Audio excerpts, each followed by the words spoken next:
Hello guys, tayo ay muli nagbabalik sa aking vlog. Sa videong ito ay ating matutunghayan ang katutubong sayaw tulad ng suring at katutubong awitin katulad ng tablay. Kaya wag natin patagalin, tara simulan na natin.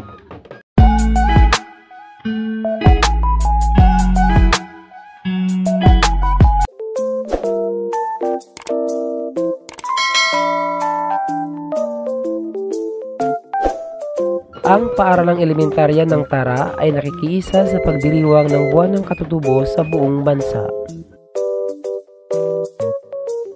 Ito ay upang bigyang pagpapahalaga at pagpupugay ang kultura, paniniwala at tradisyong Pilipino. Ang isla ng Tara ay nabibilang sa tribong Tagbanwa Calamianes na sa hanggang ngayon ay patuloy at isinasabuhay ang mga kulturang kinagisnan sa pamamagitan ng paggabay ng mga matatanda.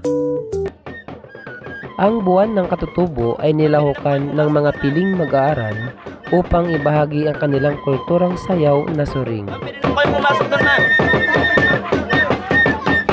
Ang suring ay ang isang sayaw na panunuyo ng isang lalaki sa isang dalagang katutubo. Ang bawat pares ay nakatalikod sa isa't isa. Kinakailangan na ang dalawa ay makaharap sa pamagitan ng pagsuyo ng isang katutubong binata. Saka lamang maring ang dalaga ay pumapayag na siyang maging nobyo.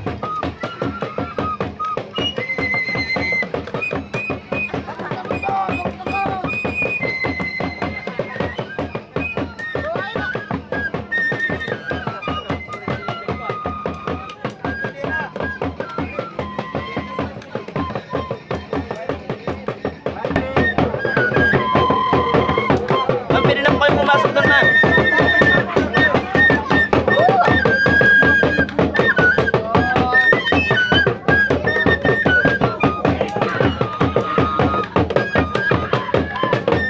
Sa bahaging ito ay pinapakita ni Apong Dakulong Roberto kung paano sumayaw ng suring at maging ang panunuyo nito sa kanyang iniirog. Sa itinanghal na patimpalak, ang mga hurado ay pipili kung aling kalahok ang kanilang napupusuan at karapat-dapat na manalo. Sasabihin lamang nila ang kanilang napiling kalahok. Ang ating unang hurado, si Dakong Boy Biring. Ang ating pangalawang hurado, si Dakong Roberto.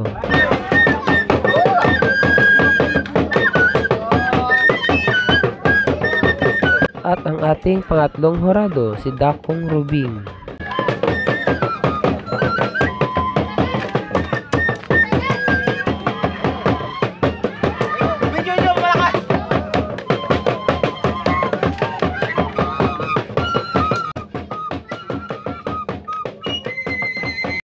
Ito ang ating mga giveaways, ang ating mga gift pack para sa ating mga magulang. Ay paraffle bilang regalo sa kanilang mahalagang araw ng pagdiriwang ng buwan ng katutubo. At syempre, inibitahan natin ang lahat ng mga magulang kung kaya meron tayong giveaway. Dapat lahat ay nakaregister sa ating registration. Ang hindi nakaregister ay hindi kasali sa raffle draw. Rosita Pedro.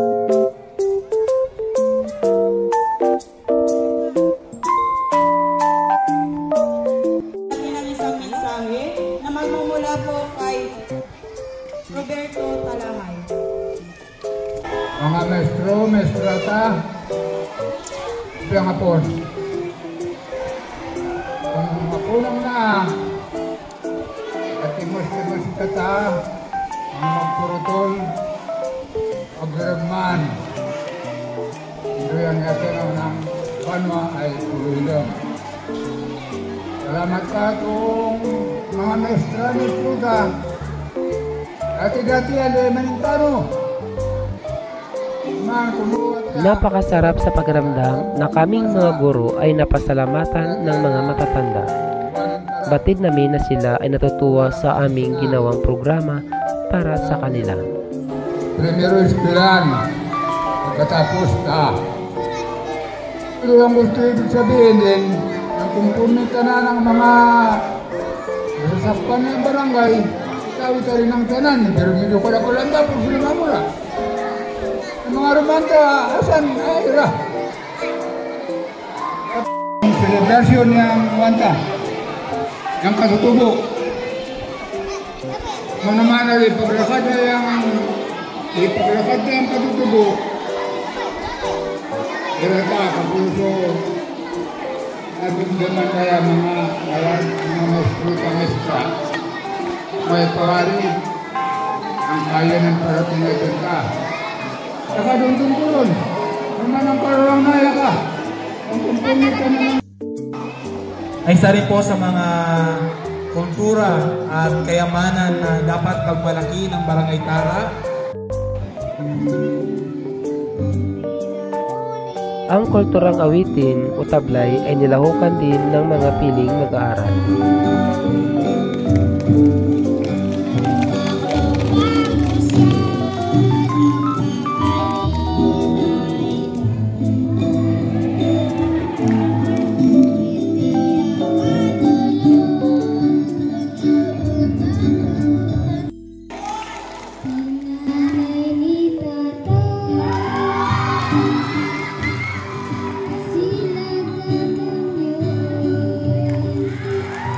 Salitang Tagbanwa ang liriko ng awit patungkol sa kanilang lugar na isla ng Tara.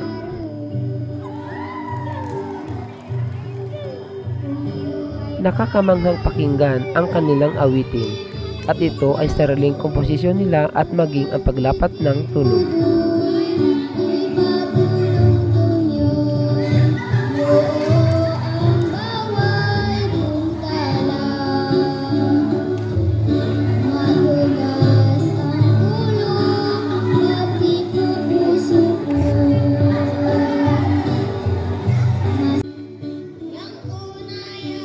Sa ating pangatlong kalahok ay naging emosyonal sa kanyang pag-awit ng tablay. Bagamat ito ay salitang Tagbanwa, ramdam nito ang bawat liriko ng kanta, na kung saan ay inilalarawan nito ang hirap ng buhay.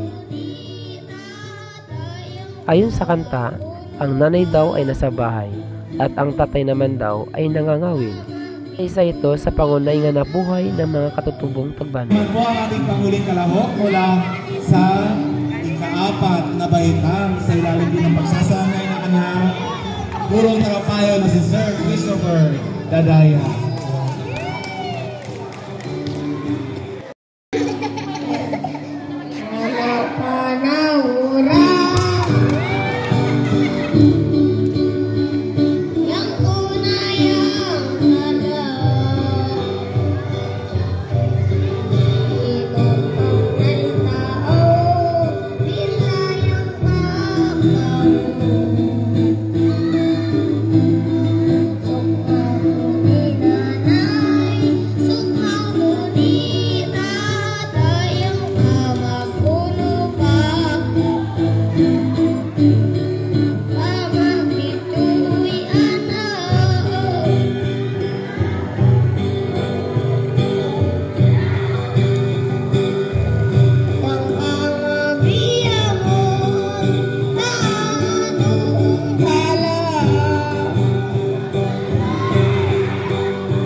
Tapos na ang ating tagisan ng galing sa kulturang awitin at kulturang sayaw.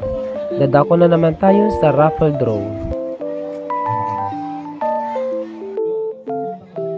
At ngayon, ang ating mga hurado ay pipili ng top 10 ng kasuotang katutubo.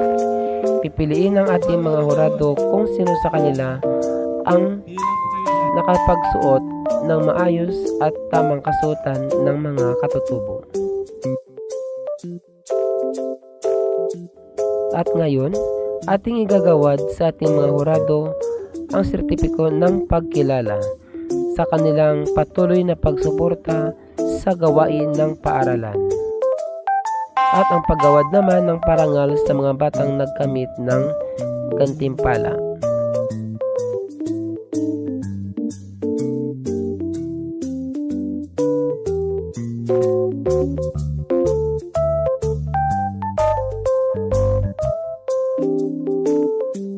At hanggang sa muli, don't forget to like and subscribe for more videos. Maraming salamat!